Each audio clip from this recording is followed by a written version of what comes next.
Every great leader in public schools, whether it's public or private, that I've ever met, is a monstrous advocate for young people. You can it's what drives them.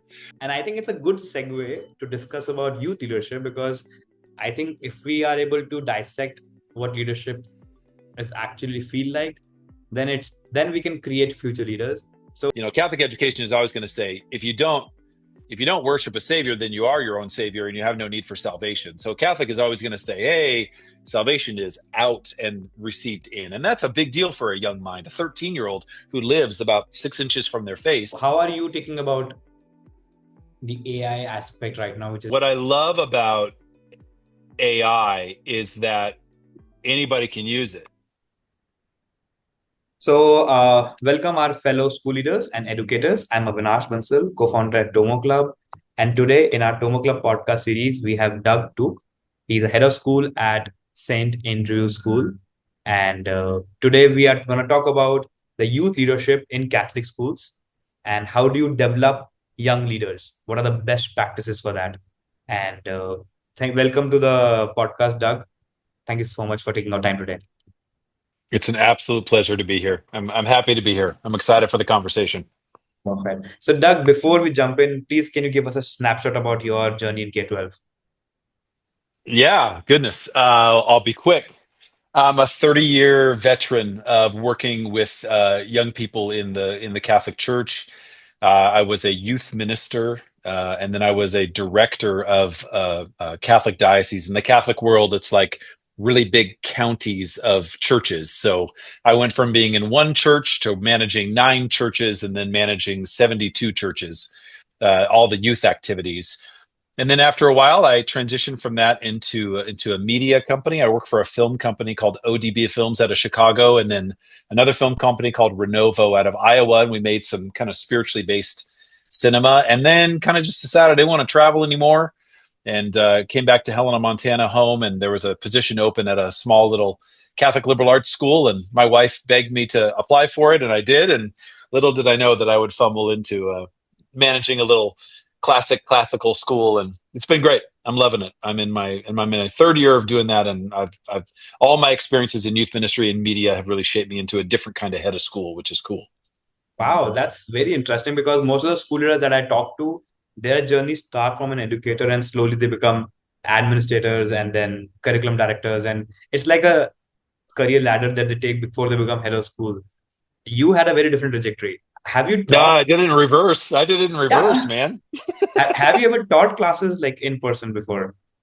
Yeah, I have. Like my career in youth ministry and media was a lot of teaching and a lot of workshopping and public speaking, and then in my last 10 years a lot of people management. And any superintendent would tell you those ingredients are Yeah. what really make you a good leader in schools. I just like that I came from a sort of an alternative perspective, so when I came into the schools I really wasn't subject to a lot of cliches. I was really subject to ministry and media and trying Mm. to bring these external ideas into a much more spiritual education environment, which I think makes us unique. And I love that. I love that. I like the uniqueness about what we do. No, I agree with you. But what got you excited to work in whether it's religious or spirituality and now K-12, what's your driving force? Well, I mean, I was raised Roman Catholic. My Irish Catholic mom, she made that a part of my life. But like every young adult, I went to college and I was done with all that religion stuff. And then I stumbled into a couple theology classes, and I realized you could ask really hard questions and get answers. And so I fell in love with theology and philosophy. I double majored in unemployment. Hmm. And I was excited about it, and then it kind of led me to a life of ministry, which was a really fruitful career. I loved my career in youth ministry. It was good to mature onto other things when I got older. But yeah, I think my little undergraduate education really fueled a lot of curiosity. And then just quite frankly, the desire to give to young people what I didn't really receive as a teenager. And I made a kind of a life in that, and have stayed in that in education, obviously. Yeah. Oh, wow. That's cool. I'm so glad that the intent was very youth oriented from day one, which is I would say, the main ingredient to working in K-12. And For sure. yeah, but after working for 3 years and after working in education, does that passion still remain? That's the boy. That's the $1 million question. I want to see how every other superintendent answered that question. That's fun. I mean, I think I'm a lifetime uh, devotee to young people. My passion for young people has not changed. Okay. Um, I love the people I work with. I love the students. I mean, the students, my goodness gracious, they're the ones who drive it all home. Moms and dads can be tough. Mhm. I think the bureaucracy and the everybody has an opinion, and Aristotle said the opinion is the lowest form of communication, and I really believe that. It's just like, so you get a little tired of kind of hearing everyone's opinion on how everything ought to be. Yeah. I take a lot of solace in Teddy Roosevelt's "Man in the Arena." Like, I just don't listen to the barking unless they're willing to get into the arena Yeah. with me and Absolutely. really just grind I mean, the men and women that work in small Catholic schools, they don't make money. I mean, they work so hard for nothing. And so sometimes people's judgment of their work ethic, you really, as an administrator, you really need to be a guardian. You really Yeah. have to guard them and stand in the breach for them. I like that part of the job. It is a little tiring after a while. Mm. But I'm an old fart now, and I don't mind. I don't mind being kind of the defender of the Mm. passion that they have for young people. I don't know if it's the thing I'm going to do the rest of my life, but I do like it. And I Mm. do like the challenge. I like to fix broken stuff, and the school I'm at was a little bit broken, and so it's good to be seeing it repaired and get better. Wow. No, you did mention a lot of qualities which any administrator, any leader need, because the the excitement to solve tough problems and people handling skills and you know listening to everyone but doing what you feel right.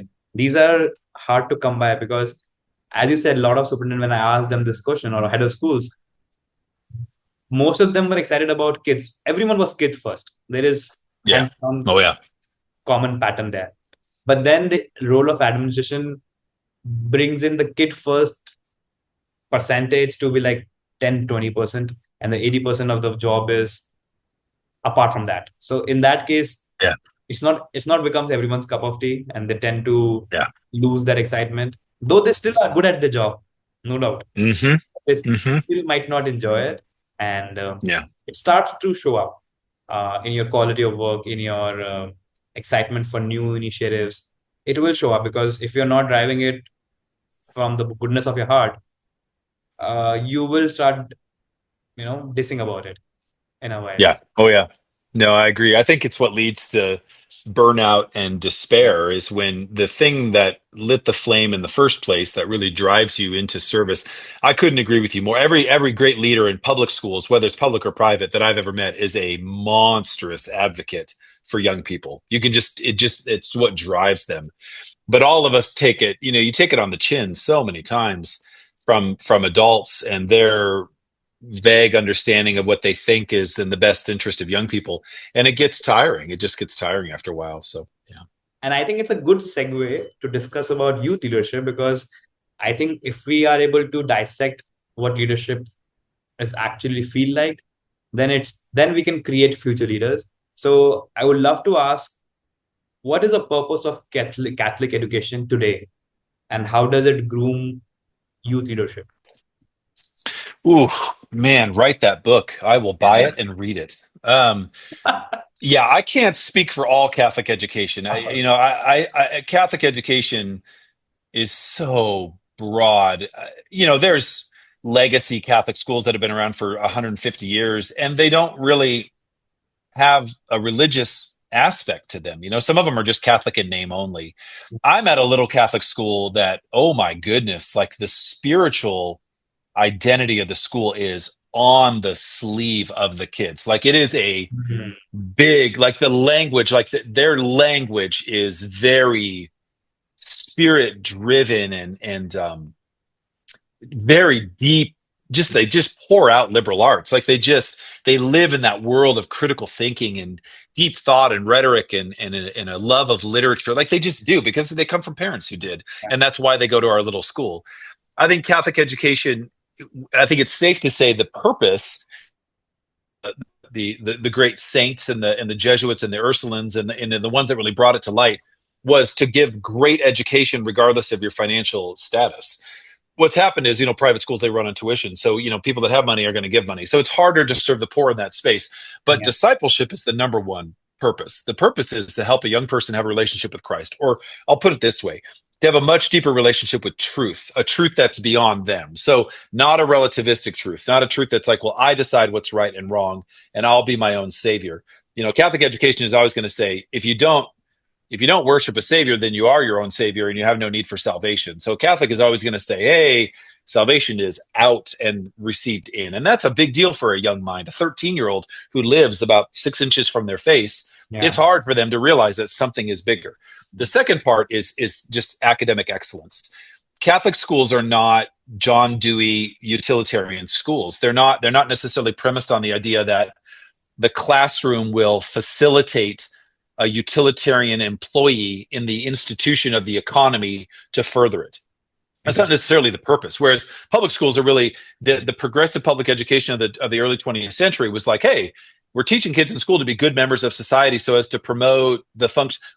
Not a bad thing. Those aren't bad things. But Yeah. there's this gorgeous 1800-year tradition of knowledge for knowledge's sake that Mm. was beautifully refined in medieval monasticism Yeah. that led to classical education, which was like you read Aquinas, you read Aristotle, you read Augustine, you read Plato, because those things make you a whole person. And the Catholic education is most deeply invested in the education of the whole person, the body and soul. And then that relationship makes them a better whole person. And that person then contributes to culture in a way that's going to be very unique, very different. And again, not anti-trade schools. I'm pro-trade school. I'm all about welders. I'm all in. But the Catholic education is a different kind of education. A great, well-rounded, well-formed liberal arts Catholic kid would be a great welder because they would bring so much to that job in a different, thoughtful way. And so I'm a big fan of like just the broadening of the mind for the sake of the broadening, not for the economic benefits with which it provides a culture or an economy. And I think that's kind of unique, and I think it's fun. I also think it's pretty countercultural in the modern era, so it's fun to think about. No, actually, that's a very different perspective. I never thought it like that. So if I want to put a modern ring to it, any school which is going to teach my child how to think and how to think bigger picture, how to be philosophical, how to be a deep, observant, I would love it. So basically, Yeah. it, Catholic education, if it is teaching them to be philosophical in their approach and not, like you said, end up becoming a laborer or a worker or just have that mentality to do a job and get home, but think beyond. Hmm. Hmm. I'm in because everyone, at least I as a parent, want my child to have that uh, a bigger vision where Hmm. they start to question things from the first principle and because then only they can bring innovation. So Hmm. Hmm. that's good. And agreed. If you can develop that kind of emotional awareness in them, then Hmm. that is a stepping stone of any leadership. Because It is. It in, is. at the end of the day, a leader is someone who actually understand his or her audience and drives them in the right direction. And Hmm. so, Hmm. yeah, I think, And yeah, and virtue, right? I mean, the other part of a Catholic education, especially as it develops a young leader, is, I want the young men and women that go to my school to be virtuous. I want them to understand like the the preliminary power of justice, the value of truth for truth's sake. That kid becomes a realtor someday mhm, and sells real estate, and he's honest, and yeah, he's a brilliant listener, and he's tactful because he knows how to speak to adults and hear their passions and interests and celebrate them for their own sake, and work to help a person fulfill their dream. I mean, all these things that you could do in property management rather than make $1 million. I mean, like if a person is trying to enrich another person's life because they're a virtuous person and they've been enriched, you are changing the cultural landscape. And it doesn't matter what the trade or the labor demand is. When a young person is well refined in rhetoric and their ability to have a conversation with an adult, which is a critique of young people nowadays, or Yeah. their ability to put their phone down and look into the eyes of another human and engage them on a personal level. I can tell you right now, that person is 1 in 100, and Mm. that person is going to become a leader. They're going to be the leader at the Yeah. doctor's office. They're going to be the leader at the warehouse. They're going to be the leader at the clerical job because they have a human ability to do something well beyond. There's a difference between a bachelor of arts in nursing and a bachelor of science in nursing. A bachelor of arts, that kid took liberal arts class to understand. They had to take sociology, philosophy, literature. They had to take sciences that were not related to medicine to broaden their imagination to be a broader thinker, so that when they are then placed in the trade or the work or the labor that they're doing it with a broader mindset. Well, if you're doing that at an adolescent level, a K through 12 level, which we do, I mean, our school is pre-K through 12, and you're developing that virtue and bolting onto it this beautiful ancient spirituality, which actualizes them, man, you're talking about graduates that can change the world. And that's at the heart of great Catholic education. That's the key. That balance of self. And it's exciting to, when it works, it's exciting because it's Yeah. beautiful and you see it in the face of the young. No, absolutely, absolutely. 100% agreed with you. So when you became head of school, right? What were your first three moves that you made to focus on student leadership? Making it as a priority. What were the things Hmm. that you did in your school? First three things. Mm. Uh, I mean, I come from youth ministry, and when I was doing youth ministry, I built youth leadership teams. Mm. And so I knew a lot about how to empower a young person, how to trust them, how to give them a safe place to fail. Mm. And so one of the first things I did was I just met with the teens. I had like a little mini assembly in our gymnasium. And I'm not like any head of school that they've had before because they haven't had anyone that came out of that world. And I laid it on pretty thick. I was like, I want all of you. I want your heart. I want everything. This isn't just school anymore. This is like where you grow up and you become an actualized person. And I said, here's all the things that I'll do for you. I will trust you and I will empower you and I will give you opportunities to shine. And I will give you a place to fearlessly fail, which is something that young people this is the most anxious generation because everything they do is on camera. So they're really averse to risk and they're really scared of taking chances. And I said, this is a safe place to take chances. This is a safe place for you to mess up because you've got all these wonderful adults that are walking with you that want you to succeed. And I think that opportunity for them to see that their leader was willing to take risks, to try new things, and to so blatantly trust them Mm. was a game changer. And then, quite frankly, within about 48 hours, I knew all their names. That was Wow. a game changer. I mean, as their leader, I knew their names, and Mm. then they knew mine. And then so anytime we were interacting as the head of school and the sophomore, it was a personal relationship. It was not an institutional relationship. It was very personal, and they Mm. knew they had access to me. Um, and then I tried to just tear down the walls, man. I wanted them to be, missionary evangelist. I wanted them to be free to take the goodness of what they were learning and share it with culture from whatever in sports, activities, clubs, things like that. Um, and yeah, within 2 years, we grew 20%. The school grew 20%. And I really think it was because the young people trusted and believed in what they were doing and then shared it. And we're a small town. So for us to grow like that basically meant that our little school was showing its leadership and its trust for its students. And it's a kind of kid that wants to go to a little school like mine. But it was pretty cool, Mm. that they were able to just believe in themselves and make a difference. Wow. No, that makes a lot of sense. And I think once you know the name, once you're connected, doors will start to open up, ideas will start to flow. 100%. I think the first step 100%. of connecting. Love it. Um, So can you give me examples where students leaders actually ran point and their leadership was visible? Can you give me some examples? Oh, sure.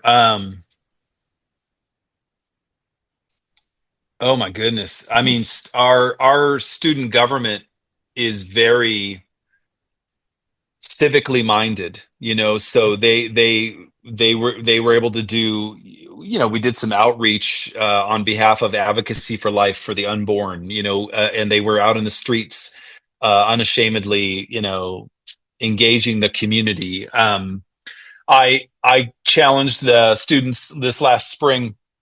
I wanted them to have kind of a fun day, but also, like we're a tiny little school, and in our town, there's two big public schools. So a lot of people in our town don't really know that our school is even there. They don't even know. They don't even know our kids. So I Hmm. did this like monstrous scavenger hunt Okay. where they had a list of like 100 items, and it was a crazy detailed list, and they had to do the whole thing on foot, Hmm. and each thing was worth a certain amount of points. And one of the things was business cards from local businesses. Each business card was worth 1 point. So you could get like a lot of business cards and get a lot of points. But the rules were you had to go in and you had to ask for the card. You had to introduce yourself and you had to say, "Hey, Doug, can I have your business card, please? I'm from St. Andrew Catholic School, and I'm doing a scavenger hunt." And what happened was the young people absolutely crushed it. I mean, they came back with like 400 or 500 cards. And then I had local businesses calling me and saying, who who are these kids? Like, who are these kids that came into my business Hmm. and were polite, Hmm. inquisitive, brief, tactful, mature, Hmm. and understood the task. And I was like, that's a leader. That kid's a leader because they're not afraid to talk. They're not afraid to ask and explain everything that they have. And I thought that was really profound. I was like, and that wasn't like student government kids. That was just like the general population of kids. And it was pretty exciting.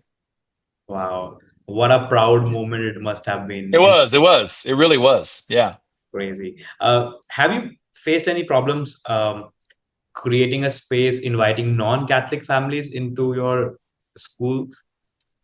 We have not, but I'll tell you why.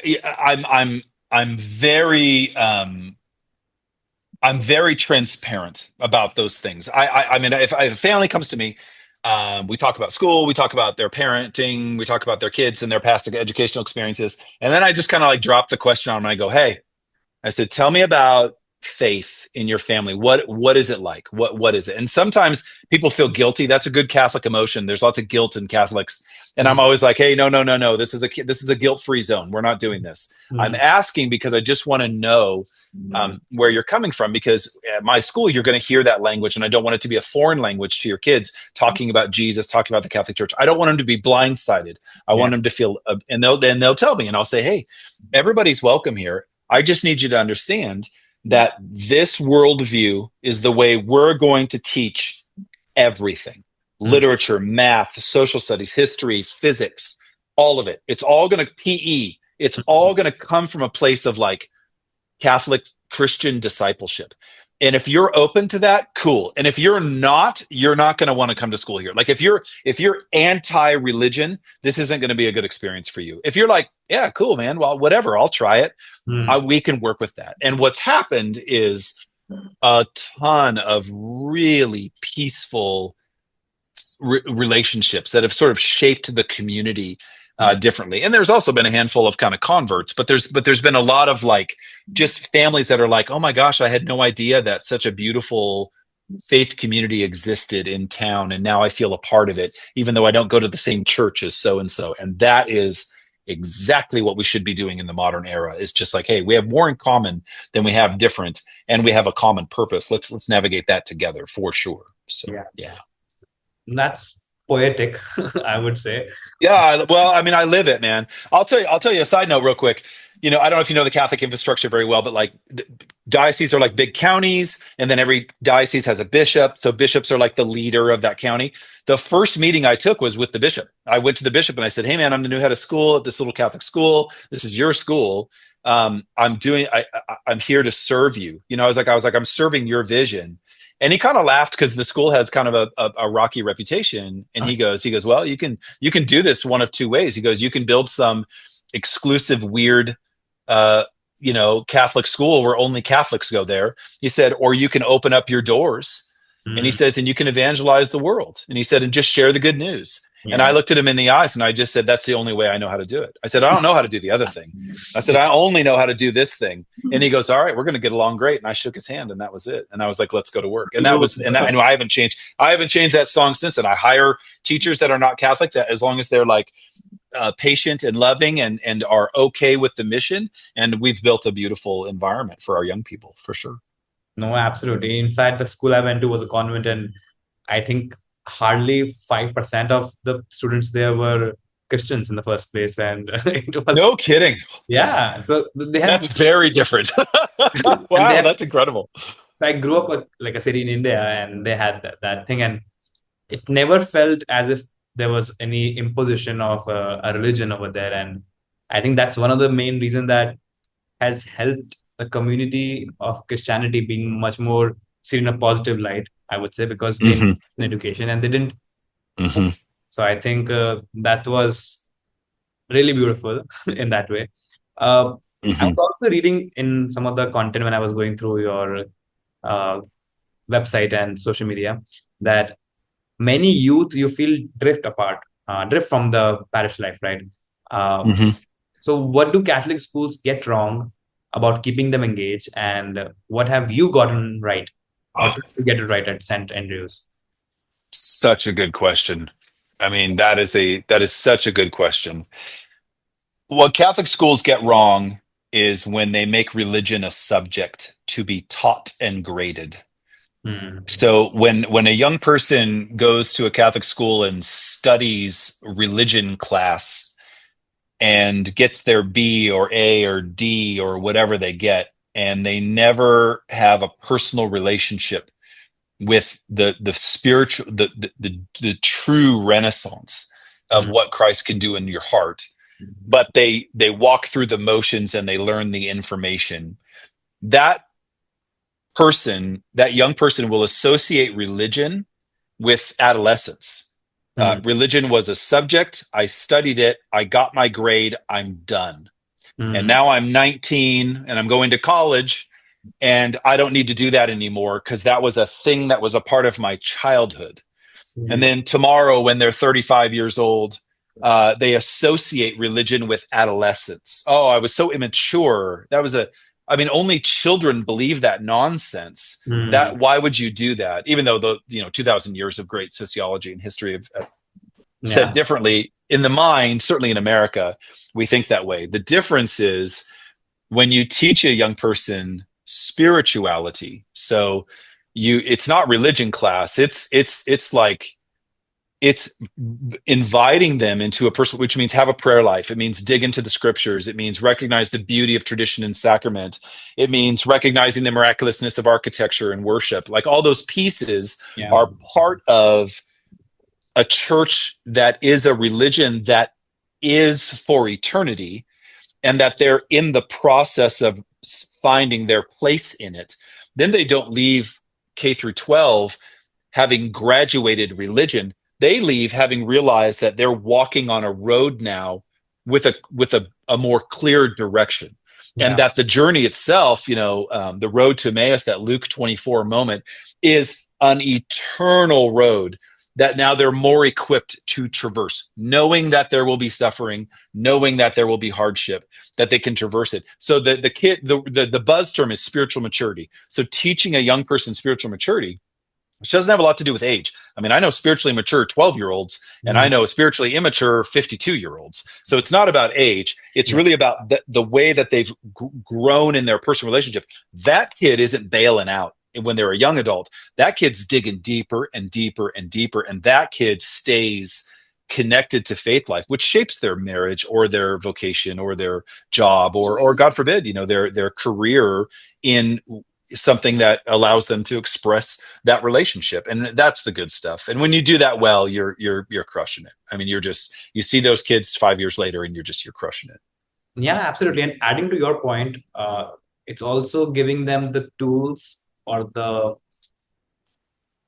confidence that bad time will end, giving them Yep. emotional strength, giving Yep. them, I would say, more grit in a way. So I think whatever helps you, because mental health crisis is a real thing, and Absolutely.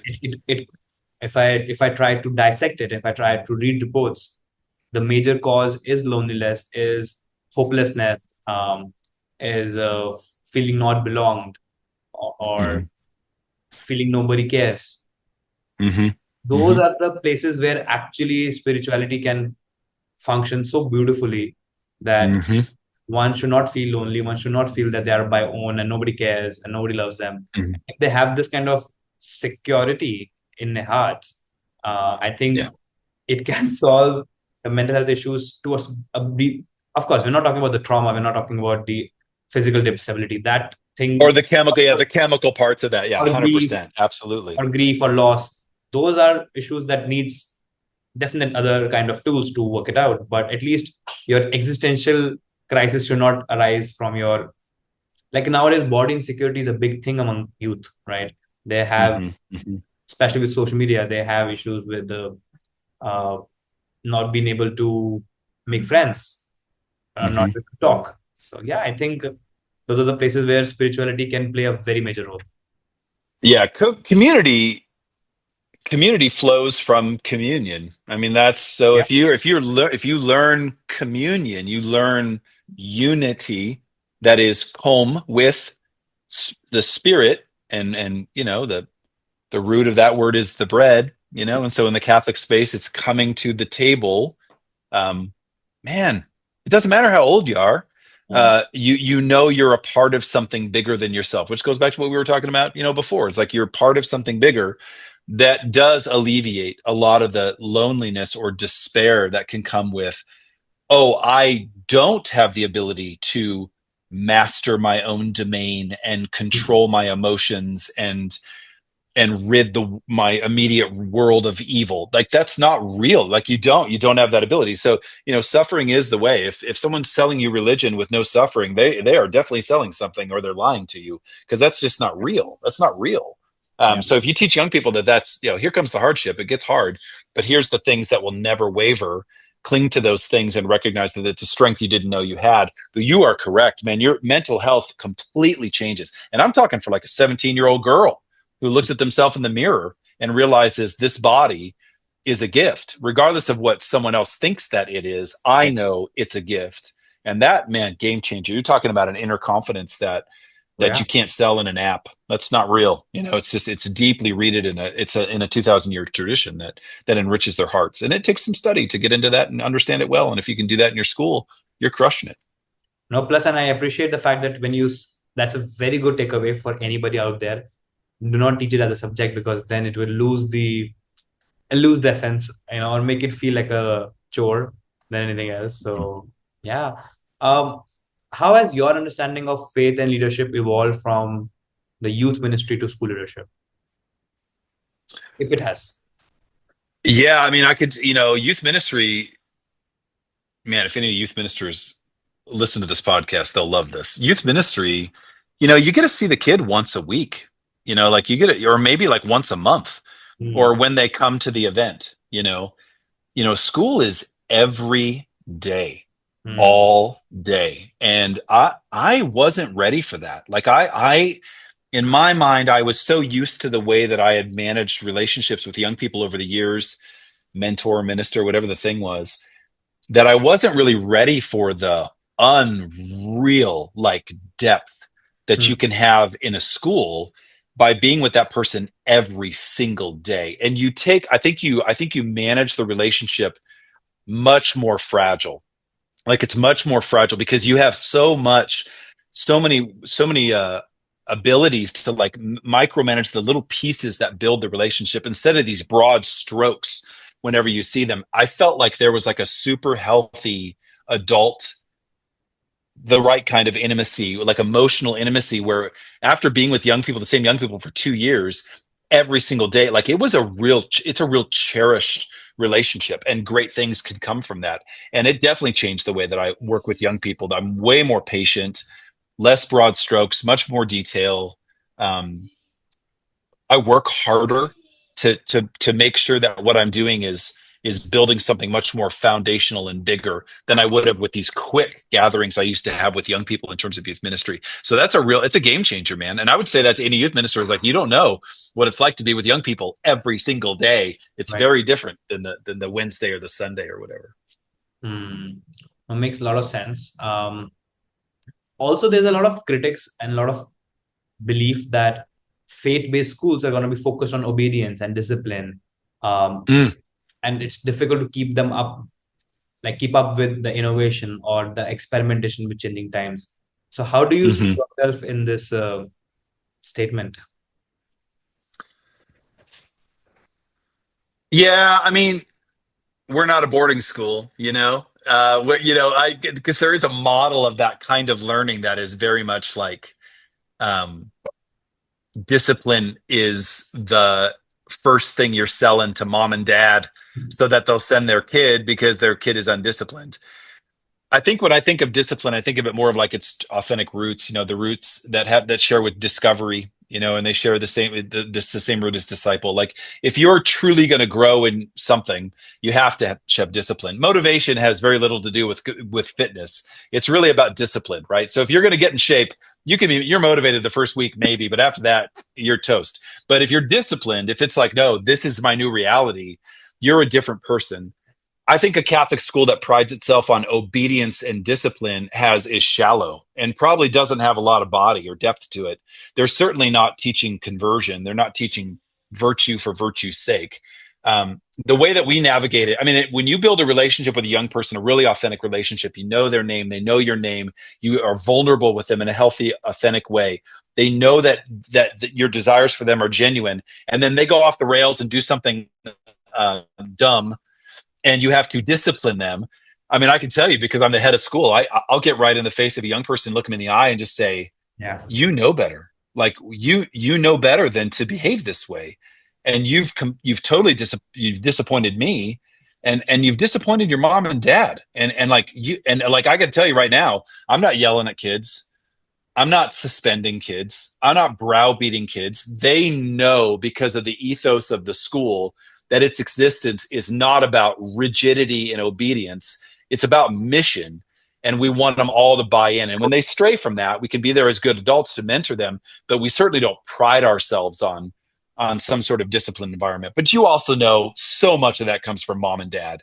If Right. that's the way mom and dad have raised their kid, it's never going to be an issue. If mom and dad have raised their kid to just do whatever the heck they want, you're going to be challenged because you're now showing them a structure of learning that's very different than the way they learn at home, and that becomes a little bit more challenging. But I've never prided myself on discipline or obedience to sell my school. I sell my school because we love Jesus and we teach and we have small classrooms, and because young people want to learn in a smaller environment, then we don't have to worry about discipline issues nearly as much. Hmm. No, I'm glad to know that. So, how are you taking about the AI aspect right now, which is trending among the students? What's your take, and how are you preparing your school to keep up with the trend?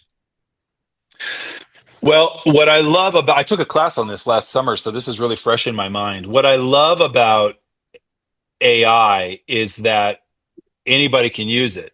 So if anybody can use it and it's helping a young person produce literature or a paper at a level that's way above where they would normally be, now everybody is at that level.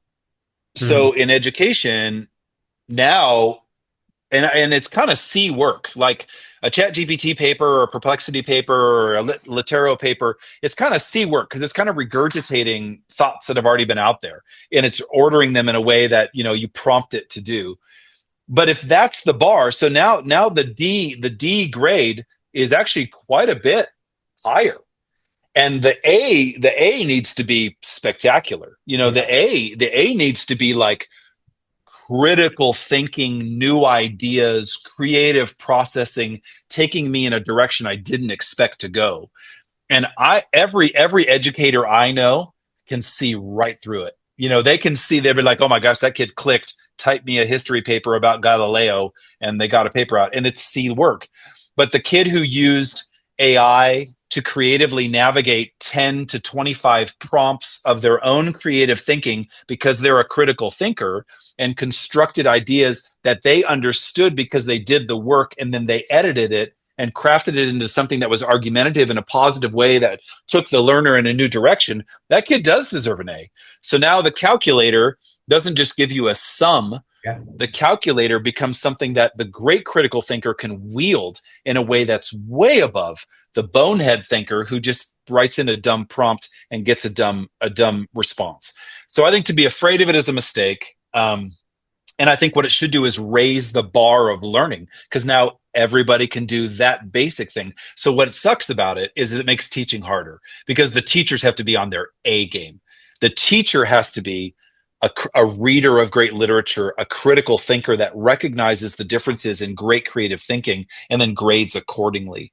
But it's here to stay, man. So like running away, plugging your ears, going la la la, we don't want to do this is a huge mistake. We're a small classical school. There's not a ton of technology in my school, but these kids have access to all that stuff. And my teachers aren't idiots. So they're going to read that stuff and they're going to be like, you've never written a paper like this ever. You don't even know what these words mean. And now I'm going to grade you at a much higher level, and you can see it in the face of the young people. So I like that. I like that it can challenge the kids to be at a much higher level. I just think it's fantastic. No, I that's the whole point. I think the benchmarking is shifted altogether for everyone. So Yeah, I think that's yeah, the shift is if you were expecting somebody to produce like an average amount of work of certain degree, the basic expectation has gone up. So the kids who are not going to yep, work with AI or the teachers who are not going to work with AI, their work will automatically be below average. Right? So I yeah, think there's a new normal, uh, and uh, yep, and I think, and I'm glad to know if that kind of mindset you have as head of school, then of course that's gonna percolate down to every stakeholder in the school. yeah. And how about your teachers? Or like, how are you preparing them or doing professional development for them on these new technologies? Yeah, I wouldn't say we've done this super well. I had a great experience taking a class on the book Teaching with AI, and I cannot remember the names of the authors. It's blue. It's got an apple on the front of it. That's the book, and it was brilliant because it gives really specific examples to give to your teachers. For example, have young people do more with oral presentation. So Hmm. it doesn't matter if they use AI as a research tool to learn stuff. They still are responsible for knowing and reciprocating the information. Make the big paper less of a grade and make the process more. So show me your draft, show Hmm. me your redraft, show me your notes on your redraft so that now I can see when I read the final paper where it came from and where it is now. And Hmm. if you're going to use AI, cite it so Yeah. that you show me how you prompted it to get from this piece to this piece. Um, Show me the summary that you wrote for the chapter you read, and then show me a personal story from your life where that idea impacted you personally. There's just lots of cool, creative ways to be like, oh, wow, that's another way to learn. The use of the one pager.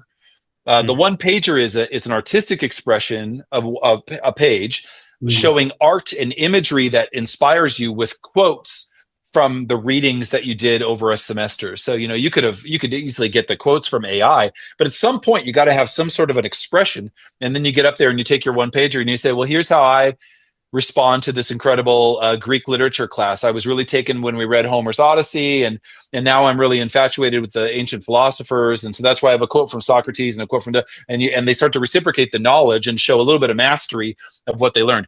AI can't do that, like it could fake the imagery for you, but it can't fake your ability to articulate it. And I thought all that stuff was just brilliant. I loved it. Yeah. The other thing too is like my school, a lot of what we do is kind of that Oxford learning model. So it's very syncretic because the classrooms are smaller. So if there's 10 kids in a room and they're going to have a discussion about Plato's Republic and Hmm. they didn't do the reading and the discussion is 60% of the grade, how's that going to go, man? Like Yeah, they could have AI'd, give me a summary of Plato's Republic because I didn't read it. And you get this awesome summary, which they still have to read, which they still have to remember because in a discussion, they're still participating. So guess what? So they learned it in a different way. exactly. Okay. They're still responsible for the information and they still learned more because they had a conversation with kids who also knew stuff. So I just think being afraid of it is a mistake. And I think being creative with it is really fun. And I know it terrifies people, but I'm just like, man, we got to rethink the way we educate. If we've got a tool like this, it should change. I think the kids that are the most liberal arts minded will be Mm. the best at managing AI. And I think the kids that are the most um, uh, tactile and non-imaginative and not creative and regurgitative will be the most boring students in the world with AI, and it's not going to improve their ability to learn. And that's kind of fun, man, because I work in the liberal arts, so that's, I love that. So we'll see where it takes us. Oh, no, absolutely. If they're able to memorize and remember what it is, it's serving the purpose better. I would say, Yeah, anyways. still learning. Yep. Exactly.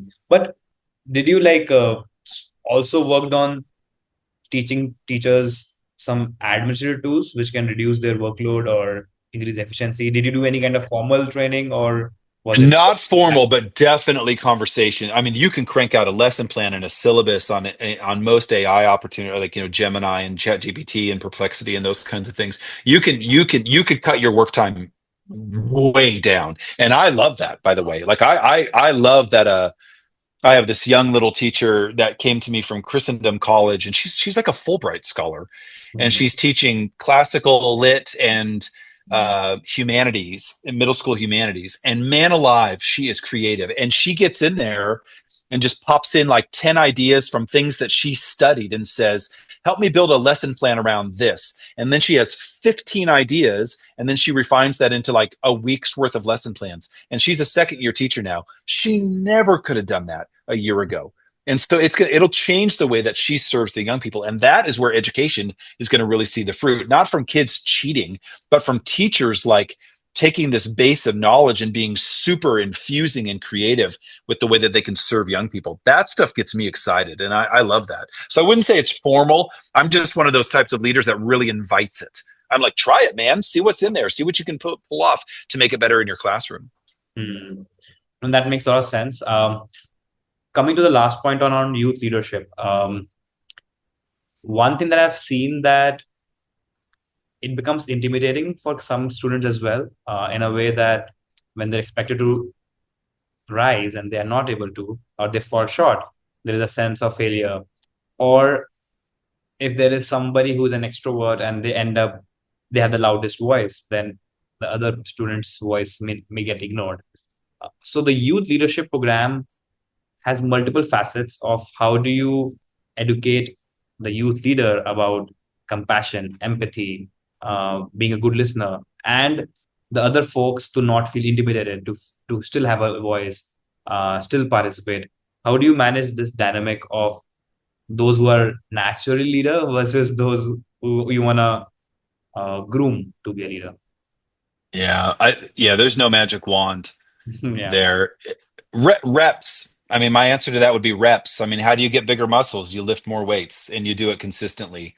I think when your school has a culture of teaching empathy, compassion, active listening, risk taking, accountability, responsibility, um, detachment, extreme ownership, like these things that like when the culture in the classroom is teaching that and affirming it, a young person naturally normalizes that behavior. And then when you lean way into it and you say, "Hey, we're going into an environment where I really need you guys to step up your game. Let's be empathetic. Let's be compassionate." They have a connection to that. They have a relationship to it. And then, of course, they do it super, super well. I have a philosophy professor. His name is Dr. Eric Hall. He's a Mm. professor at Carroll College here in Helena, Montana. Eric is amazing. He teaches at my school. He teaches one class. He's an adjunct professor of philosophy for my kids.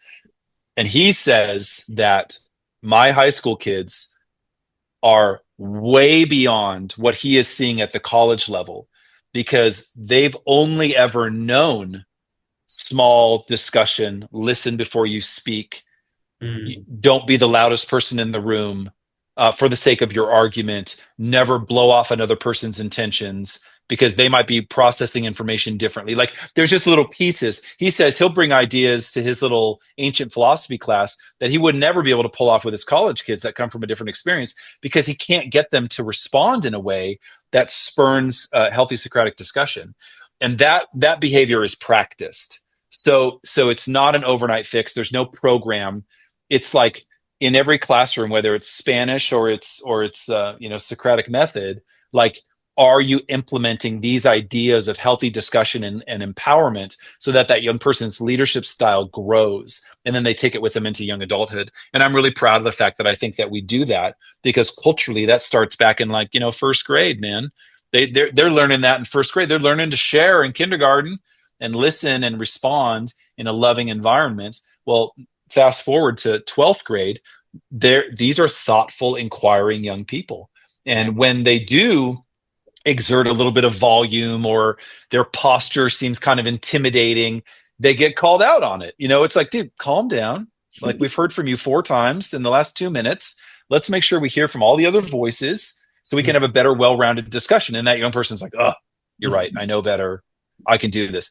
That's a game changer, man. I didn't have that. That was not my experience in high school Yeah. or elementary school. It was always just here's the question, what's the answer on the board, take the test, get the grade, move on. It was never the richness of dialogue for the sake of the fullness of developing my humanity. That was not a part of my experience. So to get to be a part of that is pretty cool. No, makes total sense. Makes total sense. So we did cover up a lot of topics around the youth leadership and Catholic education, both side by side. Um, I did try to understand how do you create leaders to how do you groom them, uh, how do you still keep up on multiple fronts. Anything that you want to add as a closing remark on this topic? I mean, yeah. Yes, please go ahead. None of this is possible without Jesus. I don't want to bang a gong, but like I'm telling you right now, it's not about it's when you have deeply spiritual people around you that are just so committed to truth as a person, Mm-hmm. it changes the landscape. I mean, it just changes the landscape. It does. I don't know how else to say it. And if young people see older people living that lifestyle, the hardship of that, the challenge of that, the social objectification of that, and but still doing it with courage, it's going to change the way you teach anything, let alone develop a leader. And so, what pours forth from those values? Humility and sacrifice and intense passion and a willingness to put your life on the line for another human. When you can see it, when you teach a young person that, oh my gosh, get Yeah. out of the way. I mean, that is a level that's beyond anything that's going to be in a textbook, and that gets me excited. There's no way to sugarcoat that, and I'm proud. I'm really blessed to get to be a part of a community that gets to do that. It matters to me a lot. No, absolutely beautiful. And yeah, God bless St. Andrews and school and you and everyone, all the students. But yeah, it's been very eye opener for me on multiple fronts. And I'm pretty sure other school leaders will also be getting some value out of this discussion. But thank you so much for taking our time today. My pleasure, sincerely. Blessings on you and the great work you're doing. Thanks so much. Thank you for watching. Join our journey at TomoClub